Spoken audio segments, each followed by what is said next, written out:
What's up, guys? It's the ALE Double X, and I'm here to do a top 10.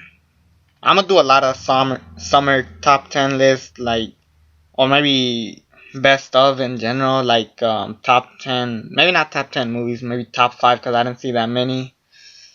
Um, yeah, I'm gonna do it like a shitload of top 10, and here's one: the top 10 pay-per-views or wrestling events of the summer, and I'm only doing from my vacation. So like from June to August, and yeah, I don't start school, so might as well do them now. But yeah, this is the August. I mean, this is from June to August, and I don't need these glasses. Yeah, we gonna kick it good since it is top 10. Um, I couldn't have any honorable mentions because I mean there wasn't that many pay-per-views or events. I didn't even put a single TNA one. I mean, No Surrender was okay. Slammiversary sucked. Bell to Bell was another okay one. It's really hard to pick a lot of TNA ones, but this is in fact my top 10 list. Um, Coming in at number 10. This is actually May 31st, basically the last day of May, but you know what? I got it. I had to put it here, but number 10, WWE Elimination Chamber. I thought this was no, a lot of people didn't like the show. I was one of those. I thought it was a pretty decent show. It had the beginning of the John Cena Kevin Owens trilogy. Um, it had a good match between Seth Rollins and Dean Ambrose. A decent enough elimination chamber match, tag team elimination chamber match. I thought it was actually kind of fun. The Bo Dallas and Neville wasn't that bad. It had the worst elimination chamber, I will say that. Um, the Divas match is alright. It did have its ups and downs. I thought it was an enjoyable show still, and that is number 10 for me. Number 8, Death Before Dishonor. This is an ROH pay-per-view. You guys thought I don't watch ROH? I'm watching it now. I saw it. I thought it was a pretty enjoyable show. A lot of like stuff that didn't really stand out except for the last match, and I think it was really good. It was an hour long. Jay Lethal versus Roderick Strong. I wasn't too big on the ending with the time limit draw. I'm tired of time limit draws. It's fucking stupid. But anyways, what happened in that ring was still a lot of fun and still great.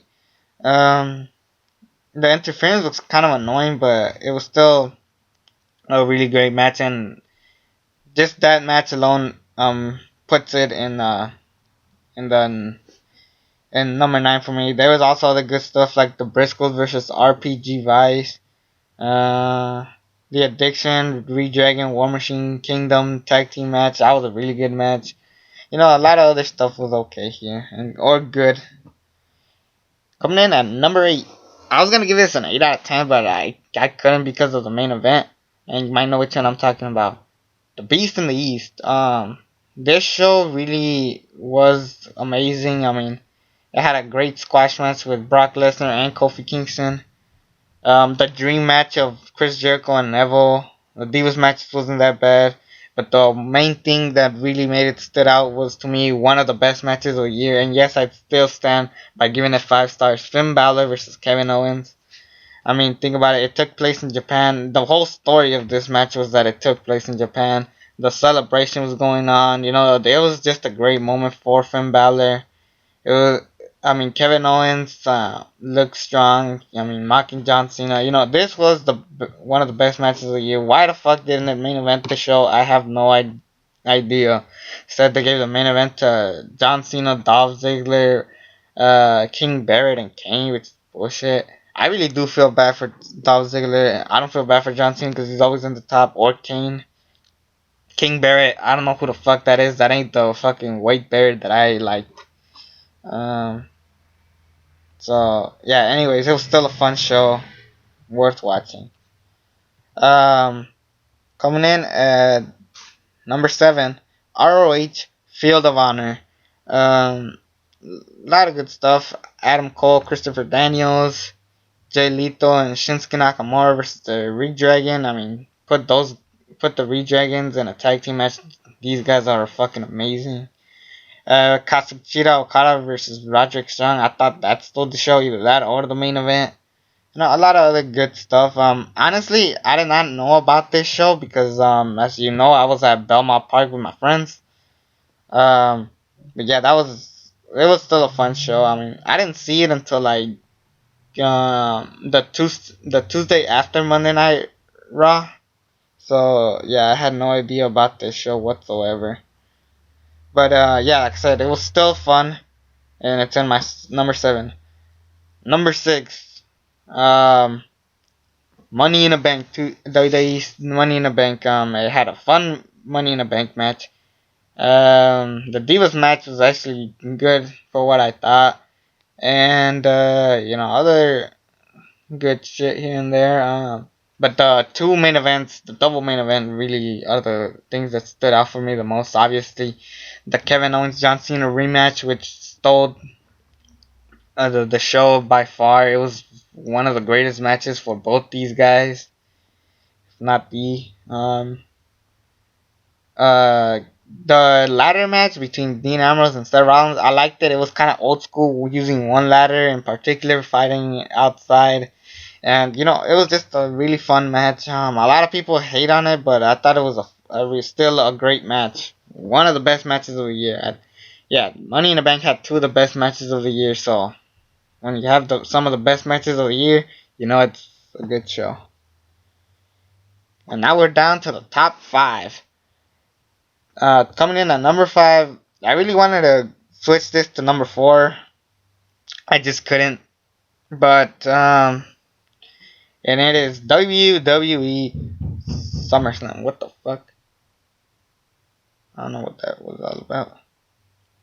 Yeah, SummerSlam. Like I said, it was a fun show. Fuck these neighbors, shit. Yeah, SummerSlam was a good show. It basically was a WrestleMania kind of feeling. It had a lot of filler shit that really made it not be number 5 for me. Like Sheamus and Randy Orton, they could have done something much better with those guys. Dolph Ziggler and Rusev, yes, but the finish sucked. I had a lot of filler, but enough of the cons. Let's talk about the positives. I mean, Seth Rollins and John Cena was an amazing match. Fuck the haters for the Jon Stewart ending. It made sense of following that on Raw, but it was still great. I mean, it made Seth Rollins look big because now Jon Stewart is a famous guy from the Daily Show, and and it brought social media to the WWE, and that was good for them. What else happened? Of course, the main event. How the fuck could I forget the main event? Brock Lesnar and The Undertaker. They were better than they were at WrestleMania 30 by fucking far. Holy shit. I don't know what Undertaker was on, but he brought his game this time. Yeah, it was a fun ass match. The laugh was priceless. The finish was bullshit. It was fucking weird. Undertaker tapped. We all saw it. But yeah, it was a fun show, worth watching, and it is in my number 5 spot. Number 4, and I flip back and forth with SummerSlam and this show. ROH, the best in the world. I'll admit, the first hour is kind of bland, but it started picking up later. And the show, wait, hold on. I lost it. Yeah, here it is. Yeah, it had, the first hour was kind of like odd, but then once we got to Roderick Strong, Michael Elgin, and Moose in the number 1 contender triple threat, that's when it just picked up. It was a great match. Then we had 2 of the best matches of this year. Bullet Club versus The Kingdom. I don't know. When they fight at New Japan Pro Wrestling, it's kind of weird and it doesn't feel right. But when they fight in ROH, they have 4.5-star matches. These guys are fucking awesome together. Then we had, of course, the Battle of the Belts, Jay Lethal and Jay Briscoe. It was a great storytelling match. I mean, quality, uh, two of the most quality champions. I mean, Seth Rollins and John Cena tried it, which was good for what it was, but this was fucking better. And Jay Lethal winning, a lot of people had complaints with it. People wanted Jay Briscoe to win, but I'm one of those that said, you know what, Jay Lethal, he's pretty fun. He's great.